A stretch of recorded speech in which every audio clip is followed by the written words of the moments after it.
বিয়া দিছো না ওইগুলা কি দিয়ে বসাই দিছে আমারে ঝিঙ্গালালা উঙ্গালালা আমি কি বড় হইছি এগুলো কাটার জন্য আমি ছেলে মানুষ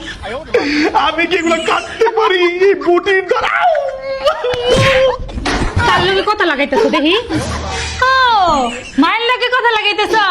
কথা লাগাই কোনো লাভ নাই তোমার মাই কি তোমার কোনো কাম শিখেছে সারাদিন কি করছো ছোটবেলায় হাওয়া লাগায় ঘুরছো না এটি কাটা পাশা তোমার শিখাইতে পারে নাই এগুলা কাম কি আমার এগুলা কাম মেয়ে মানুষের আমার কাম মাঠে মুঠে ঘুরে বেড়ানো সিনেমা দেখা বাইরে আড্ডা দেওয়া ছেলে আর মেয়ের মাঝে কামের কোনো পার্থক্য নাই তাই বলে এগুলো আমি পারবো এগুলো কেমনে ছিলে আমি জানি এগুলো কেমনে কাটে আমি জানি বন্ধ কর তো তাড়াতাড়ি কাটো রান্নার সময় যাইতেছে গা ভাইয়েরা তোমরা কিন্তু বিয়া করো না বিয়া করলে কিন্তু এরকম ঝিঙ্গালালা কাটতে হবে মা এটা কোনো কাম করছো আগেই কইছিলাম খালতো বোনের সাথে বিয়াটা দিয়ে লাও রেখে দিলাম এখনো কাটা হইছে না